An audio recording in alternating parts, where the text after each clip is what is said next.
All right, I'm holding it in.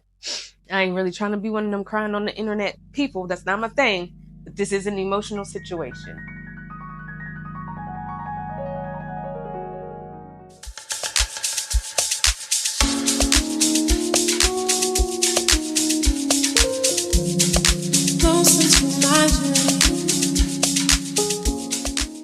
Before this vlog starts, I want to make sure that I communicate very clearly that this is in no way, shape, or form me trying to bash anyone.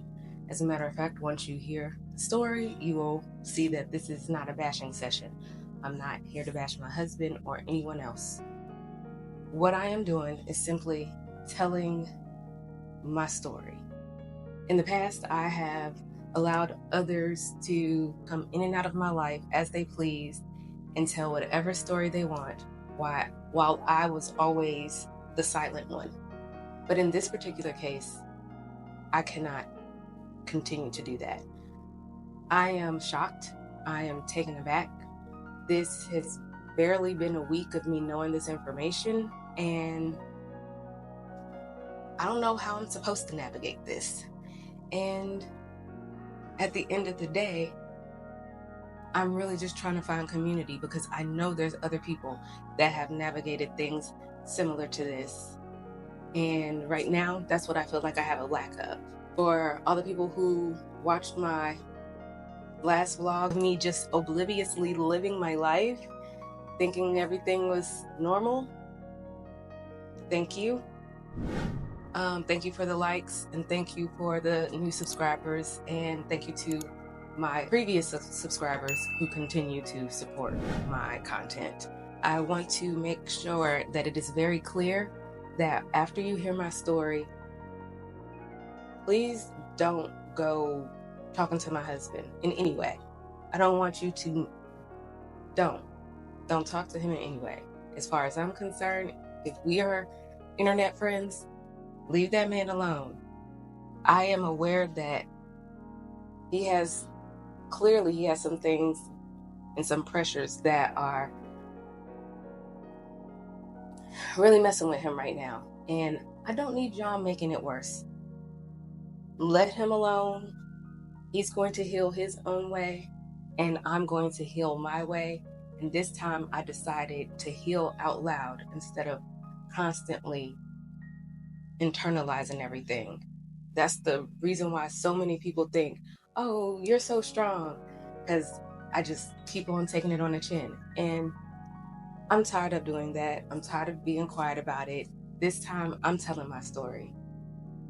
This time I'm choosing to live out loud. I'm choosing to heal and hurt and experience life out loud.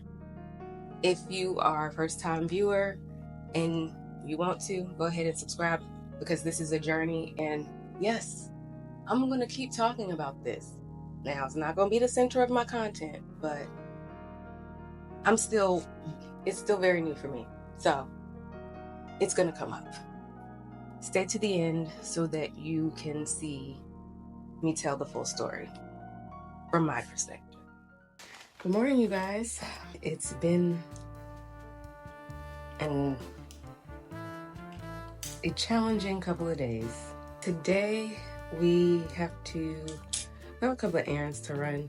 So right now I'm just doing my current makeup routine, which literally only takes a few minutes, because in this Texas heat, you can't really be wearing makeup during a day like that. I mean, unless that's your ministry. If you are like, you cool with that and you comfortable with it, do your thing. I'm not. It's too hot. If you are new here, welcome. If you are not, welcome back. Hopefully you've seen the last vlog and you are aware of what's going on in my life right now. Currently, I am in Texas at my mom's house. I came down here for her birthday, and I was supposed to leave on Wednesday, June 25th. Yeah, Wednesday, June 25th. I was supposed to leave, but I did not, because prior to coming down here, my husband and I got into a very ugly argument, and he informed me that he wants a divorce. Long story short, I told him if he wants a divorce, he has to want to initiate things, because he's always been wanting me to divorce him, and it's just like, I'm not doing that, because that's not why I've been staying. I ain't been staying here for me to leave you. Like, that's silly. And in this video, we're gonna get into it. Don't worry, I'm gonna tell y'all how it all went down. You're probably like, girl, you are in your 40s. Why are you telling the internet your business? Well, number one, I don't want to sit here being silenced, because that's what I feel like it would be if I don't say anything, only because I also feel like my husband is relying on me to not say anything to anybody in our family and all of that. And he can kind of low-key, ward this over me. And I don't want to suffer in silence, so I'm sharing my pain. And this is the most authentic that I've ever been able to be on this channel. And yeah, sure, maybe it is because I don't go outside. I don't do a whole lot. And I don't like going outside to do a whole lot, because I don't want a messy life. But, sometimes life is a mess. You can hide from it all you want to, which is essentially what I've been doing. So I decided to be transparent enough. Like, I ain't gonna tell y'all all our business, I'm gonna keep some of it for ourselves, but I'm just hoping that it's well received, because part of our issue has been finances and me not having an income.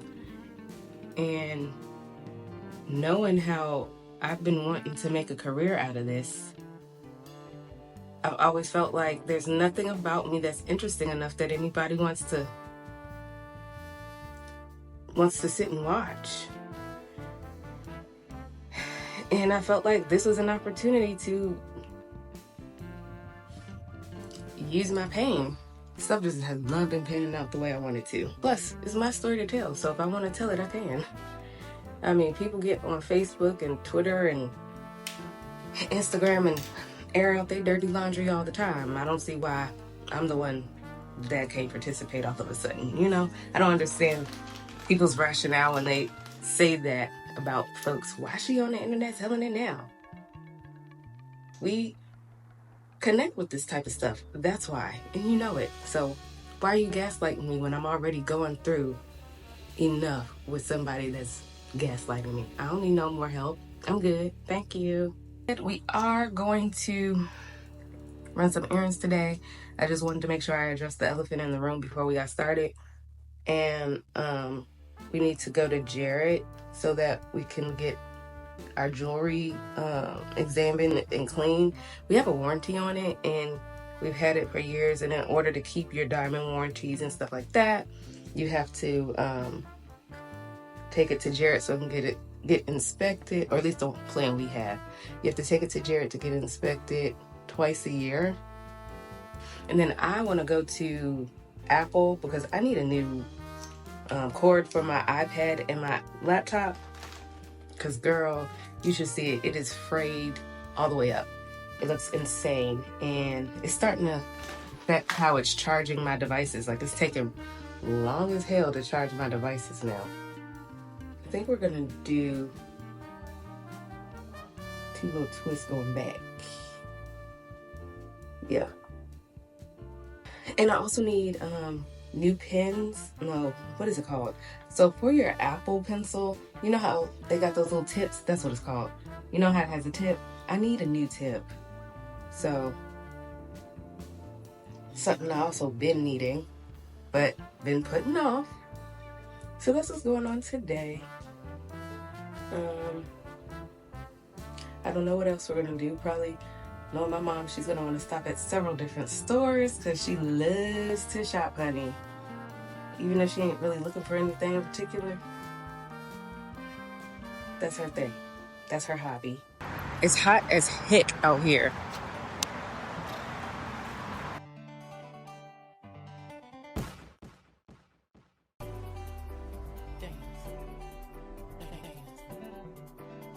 So I'm in Ross because I need some skincare stuff. Since I did a carry-on, I didn't bring my normal skincare routine things. And usually Ross and Marshalls will have like the Korean skincare brand that I use. So that's what I'm looking for right now. This one, I don't know. It's not looking very promising. I've never seen this. I'm curious. I do like India. This might be kind of good. But what about the cocoa pearl?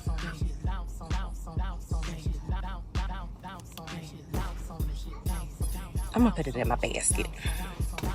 Alright, so far, this is really all I'm seeing. I think we don't have no luck in this one, you guys. True Botanicals. Have y'all ever heard of this brand? Yeah, this is like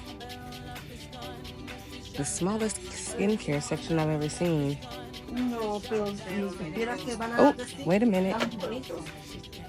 So far, all I'm finding is just this little travel size situation. I need just the cream. Or maybe the eye cream. Oh no, I might just get this little set. If I can't find.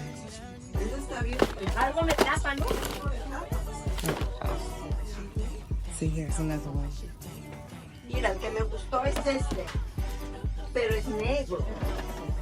Yep, you guys, I think I'm gonna have to just go with this one. I don't even know. $10.99. And I got in this big ass thing. That's one of the things I don't like about coming here anymore. Because what the hell? You guys, I found it.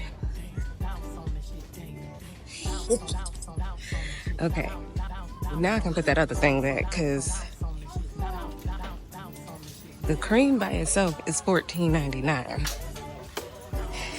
And to be honest, I don't really need all that other stuff, especially because I own that other stuff already. So, and since I'm going home, well, not home, since I'm going back to my house and getting all my stuffs, I'll get it then. But at least I have a full thing of face cream. Look at her. I told you she was gonna stop. I think I like the khaki one the best. Really? If you like the white one. I know. I do like the khaki one. But you know, white is always so crispy. But I have lots of white shirts. Mm-hmm.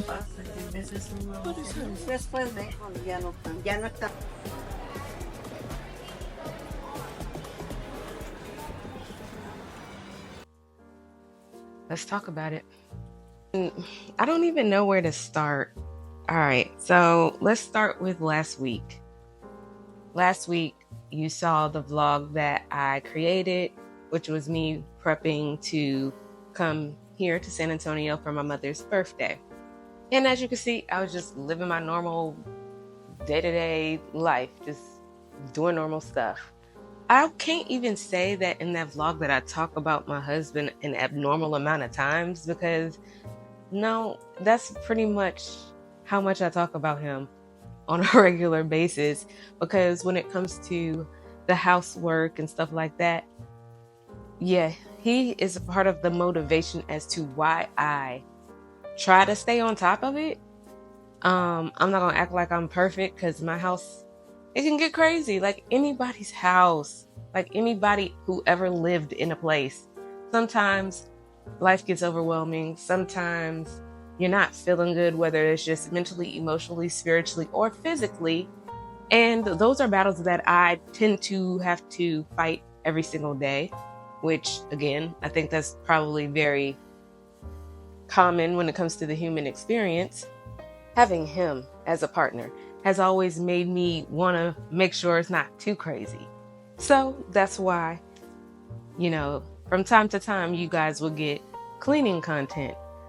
I hate cleaning. I've told you guys that so many times on these videos. Like, I do not enjoy it whatsoever. The only thing about cleaning that I like is the results. Like, I like what the results look like.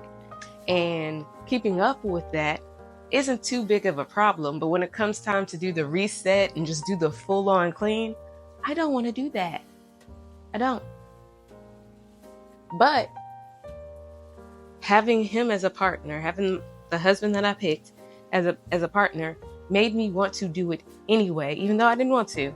We don't have children, and we are adult people, so we're not messing up every inch of the house. There's not toys all over the place, or we don't have pets to have to clean up after. So no, there's absolutely no need for me to bust my behind cleaning every corner of the house every single day, because we don't make that much of a mess. And it wasn't until that Friday that we had a bit of an argument. And it was our typical type of argument. Yes, there are trust issues within our relationship. Yes, it is due to him stepping out and doing things that I find to be disrespectful to the relationship.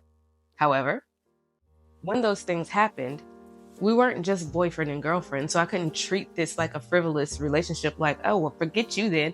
No, we had already made the vows. We already said that we would be with each other through the thickness and thin, and the good times and the worst times, and you're going to forgive each other. And it's like, if there was anybody that I'm going to sit here and do that with, it would be the man that I chose to be my husband. So yes, I have stayed after stuff like that, because I hate to say it like this because it makes it seem like I condone cheating, because I don't. For me, I am not a cheater. I don't like to do that. That's not my jam. So it's easy for me to make that decision.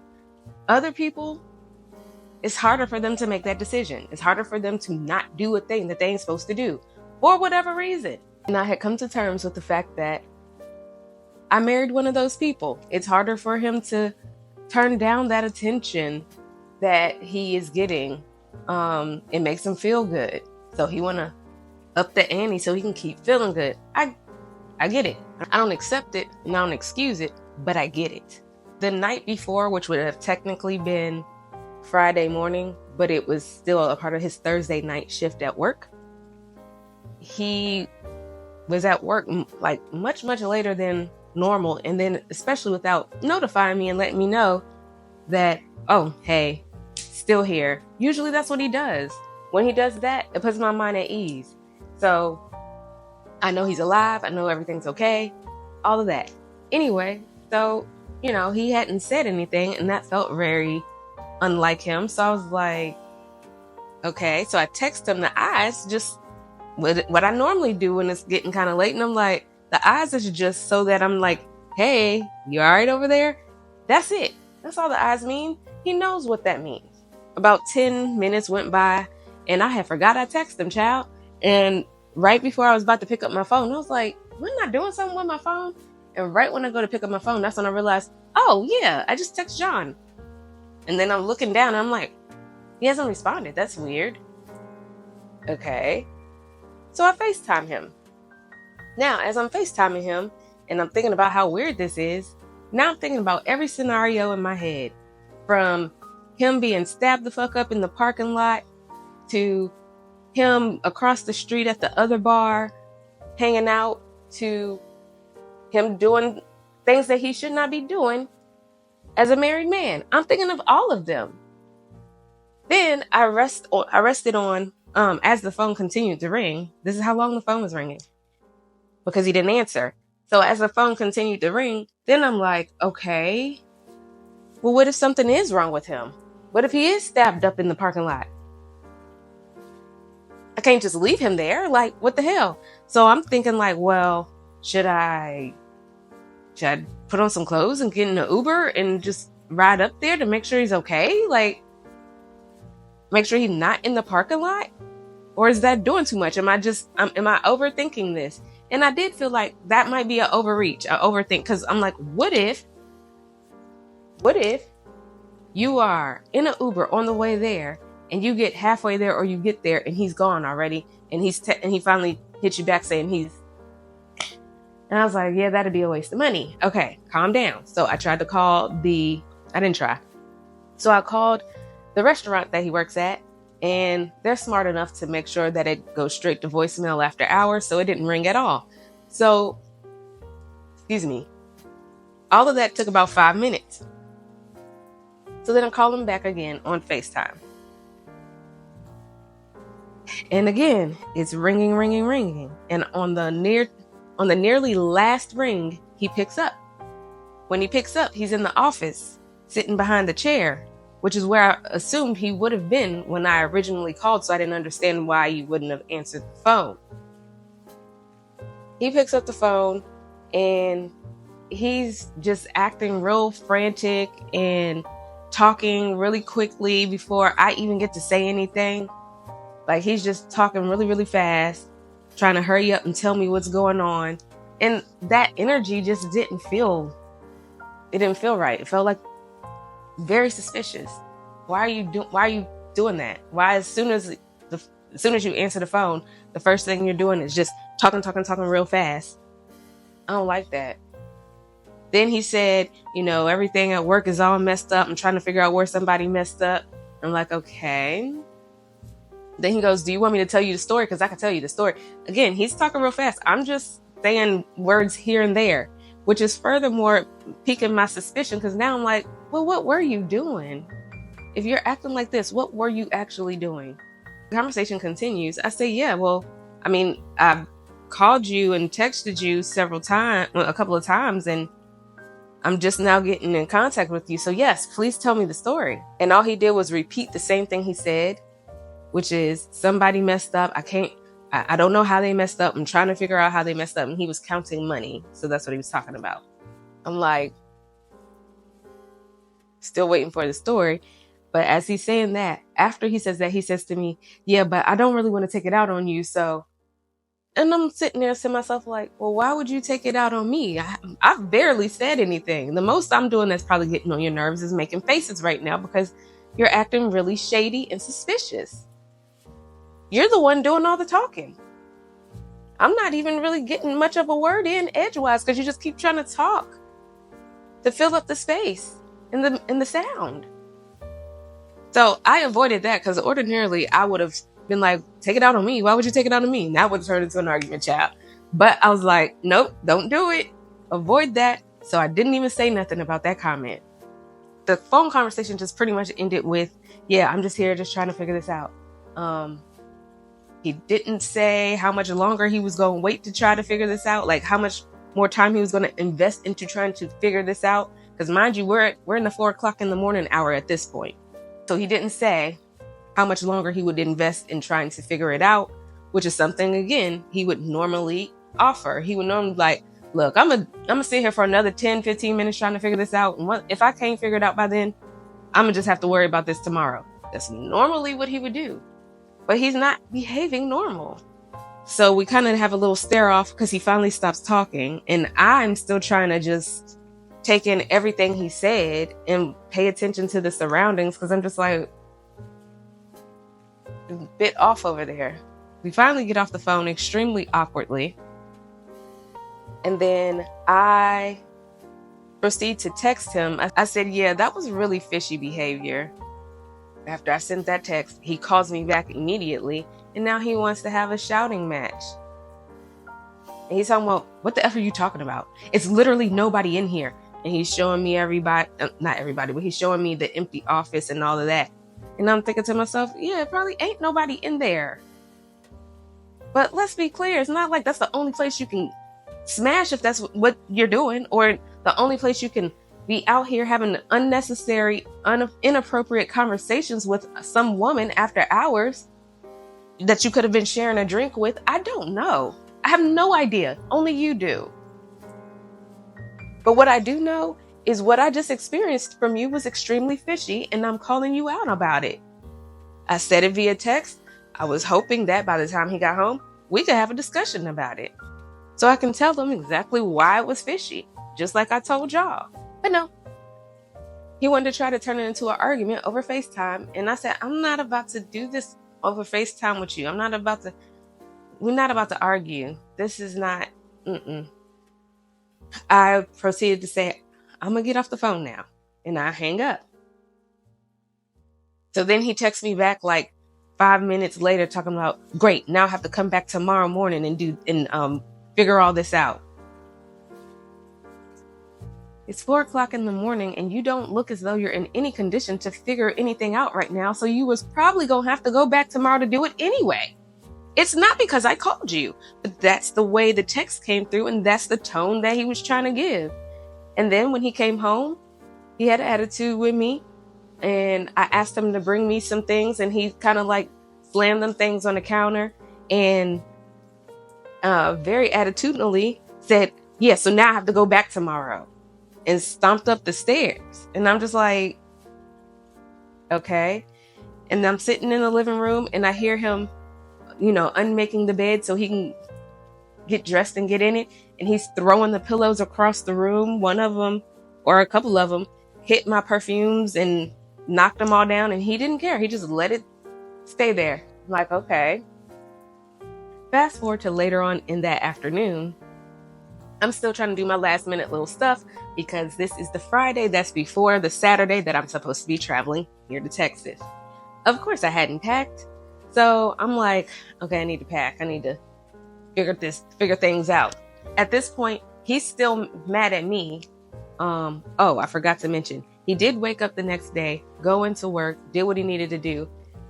When he gets back from work, he was only at work for like 45 minutes tops. Like whatever it was that he needed to figure out, obviously he needed a clear head to do it because it didn't take him long to do it once he went in the next day. But what he was trying to do when he was trying to do it before he left clearly wasn't working. So when he comes home, he's still, being separate from me. And I'm like, okay. I'm trying to concentrate on packing. And I got to a point where it's like, I don't got to do that. This is my house, just like it's his house. He's not a guest or I'm not a guest. Like, we are married. Go talk to your husband. And that's what happened in my head. So I was like, forget it. I'm going out here and I'm initiating this conversation. So we start the conversation and it quickly turned into an argument. And during the argument, the main points, I'm going to sum up the whole argument because we argued all Friday and all Saturday before we went our separate ways. But to sum it all up, I don't trust him and he's tired of it. He is not in love with me anymore. And he is unwilling to do the work necessary to keep our marriage intact. Number one, I did point out to him that neither one of us has been doing the work necessary to keep us intact. Like, we have not been doing it. It's not like you've been doing the work and then you're just deciding to stop. That's not what's happening here. You never showed up to work. And I've been waiting for him to show up to work because, I would like to be back in a place where I feel like I can completely trust my husband again too. It's not like it's only stressful for one person. This is not a fun existence. It's not. I don't enjoy making him feel like he has to explain himself all the time. I don't enjoy that. But anyway, I let him know that we never started the work. And he said he's not going to. He don't want to. And then as for being out of love with me, he's adamant about loving me. He's just not in love with me. And being in love requires action, which we have not been doing. That's a part of the work. This is literally where the being in love and the happiness. Oh, I forgot to tell you. He also said he was unhappy. And he can tell that I'm unhappy too. But in order to be in love, stay in love, and be happy, you literally have to work at it. It doesn't just happen. It's not a thing that happens to you. It's a thing that you attain. And in order to keep it, you got to do the work necessary to keep it. It's like a ball that you keep having to bounce up in the air. It's one of them balls that you just got to keep on making sure you're bouncing and balancing with everything else. You cannot let the ball drop and then let it sit on the ground and be mad that It never showed back up into formation with everybody else, but yet you're saying, I'm not going to pick it back up though. And then wonder why you're unhappy, miserable. These are his words. No longer in love with me. And he also said there are things that he's grown to not like about me. Again, that comes with the territory of living with somebody forever. Okay?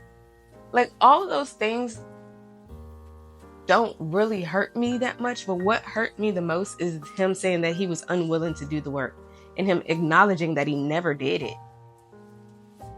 So, of course, we're shouting at each other all day. He's calling himself a villain and telling me he creates chaos and leave. That's what he does. And he's a horrible person and he's never going to be a good person. And that I deserve better. I deserve to find happiness and blah, blah, blah. What I don't understand is, why don't I deserve for my husband to be better? What I also don't understand is how he can be so sure that I'm going to be so much happier without him when he clearly doesn't know a thing, one, about happiness in general, or what makes me happy. So how do you know? You don't. After us going our separate ways, the whole thing is unfair, obviously, but it's extremely unfair with how I feel as though I'm being treated as if I'm the one that either wanted this, or I'm the one who's broken trust and is unwilling to do the work necessary to regain it. Like, I feel like that's how I'm being treated in this situation. Like, he is over there acting like I wronged him. That's what is giving. Now, that's not what he's saying, but his treatment of me, how he is treating me, that's what is giving. He's telling me, via text arguments and phone call arguments when we finally do get on the phone, because there was a time when he was trying to push me off to the side because he was at a bar. This man has been out to bars so much more than when we were together. When we were together, he was too tired to make good on the date nights, plans that we would have. The last thing he wanted to do was go to a bar, since he works at a bar, when we were married. Well, while we were married and living together. It's just like a whole bunch of excuses to just not do what was necessary to bring us closer. And then now that I'm gone, that's all you want to do is go out and all of that. And it's just like, whatever. All right, I'm holding it in. I ain't really trying to be one of them crying on the internet people. That's not my thing. But this is an emotional situation.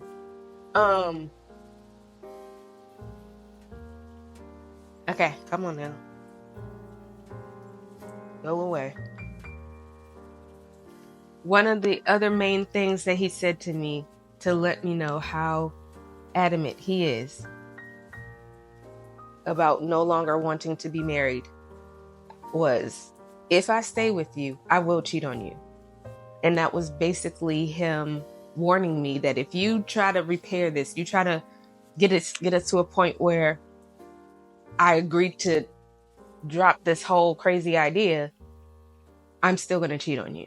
And that's going to be your fault because you're trying so hard to keep your marriage together. That's how I took it. Not only was it a threat, but it also was him telling me that because he knew that would be the one thing to let me let him go. Sure, it was a threat, but it was more so his way of pushing me away. And that's all he's been doing this whole time, is pushing me away. Why would you want to be with me? Why are you with me? I've been nothing but awful to you. All I did was lie to you and step out on you. Why would you want to be with me? I am a bad person. I'm not the good person that you thought I was. And all this came out of nowhere to me. I am aware that my husband is under an immense amount of pressure right now. Like, a lot. I've stated in previous videos, we are a one-income household. We just renewed our lease for a third time. Our rent went up. So That's a lot. Our debt is insane right now, and he keeps trying to pay it down. And obviously, he's not able to do that as quickly as possible by himself. And that's part of why I did the cleaning and stuff that I was doing, so when he came home, at least he came home to a clean house and it's an airy feeling in its space in its peace. That was the goal, to try to, make him feel that. Then there's familial issues that also are going to cost money, and that also puts strains on not just our relationship, but other relationships within the family. And then whatever personal day-to-day stuff he got going on in his brain too. That's like a lot on him right now. When it comes to us having a one-income household, I know y'all are probably like, well, girl, why don't you just get a job? If you can tell me where they be passing them things out at, drop that in the comments then, because what y'all don't understand is I wake up every morning to like 3 to 5 rejection emails from all of the applications and resumes that I've submitted. Every day. To wake up every day to rejection is a lot. Not to mention the interviews that I've been on. Of course, they've been on Zoom. And I get like such great positive feedback, and the interviewers are like, yeah, I really like what I see here, and we're going to move on to the next step. I'm going to give you a call in 2 days. 2 days happen, never hear from them. Get ghosted. I am aware I'm not perfect. I'm not perfect. I was not a perfect wife. But I'm gonna be honest with you, I wasn't going for perfect, and I wasn't expecting perfect from him. That's not even what I wanted. I just wanted him to be the version of himself that he said he was. This, what I'm experiencing right now, I don't know this person. I don't know this person that can just shun me the way that he is currently doing. I don't know this person at all. He's never treated me like that. I don't know what it is. It's like he drank some Kool-Aid and all of a sudden he's under some spell that makes him despise me or something. That's what it feels like. It's just frustrating that all of a sudden he's more willing to commit to being such a bad guy. He want to commit to that, but he won't make good on the commitment that he made with me. What about our commitment? Why all of this? Why all the work goes to the stuff that you're actively trying to get away from? To see someone actively working against their own self-interest and the things they claim they want is really frustrating, because there ain't nothing you can do about it. You can't change it for them. But yeah, we've had our challenges, and apparently it's all come to a head, and he wants to leave. I want to work it out. I didn't choose the person that I chose just to turn around and get a divorce from them 5 years later. No, he's the person that I chose to go through this hard time with and to go through the good times with. He is the one that I chose for that.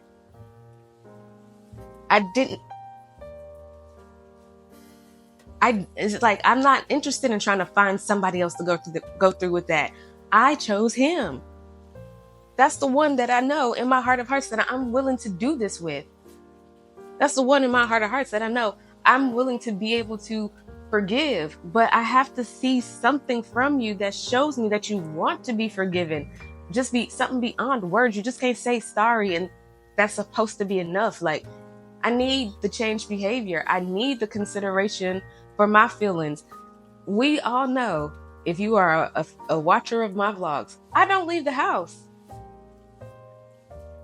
And why did I never make it a big deal that my husband wouldn't take me out that often?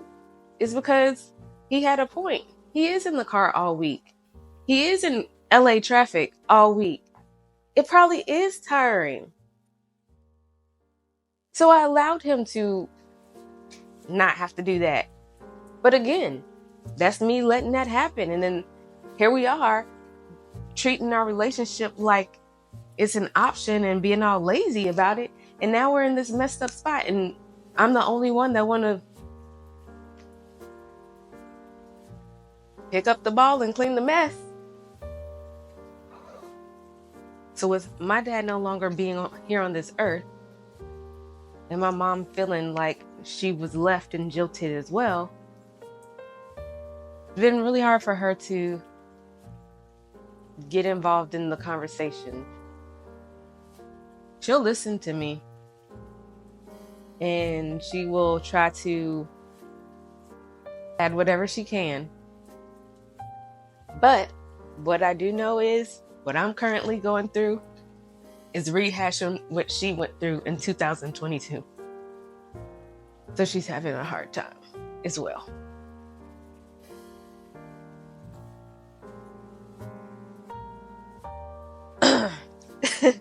Anyway, so yeah, I'm just coming to you all to update you all that in the next few days I will be moving to Texas. So I guess we'll get a moving vlog going, and I'm gonna just have to rebuild my life as a single woman now. I do know that we have a while before everything is final. My husband does claim that he's not stepping out and he's not doing anything and he's not even interested in anyone else.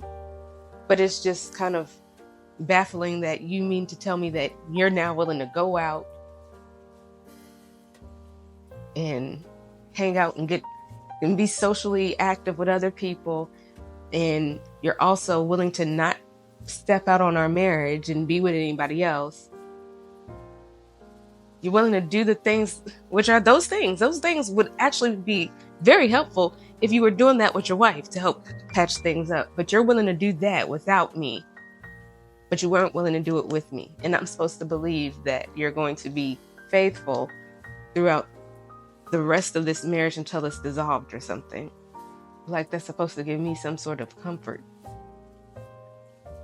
Kind of messed up. No, it doesn't give me comfort. It actually is a slap in the face that you wait until the end of the relationship to decide to be faithful, to decide to be a human being, go out and do things, have experiences.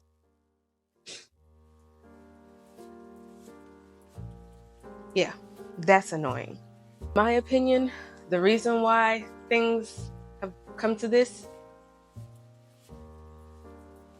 of course, like I said, he's under a huge amount of pressure and he's having a bad reaction to that.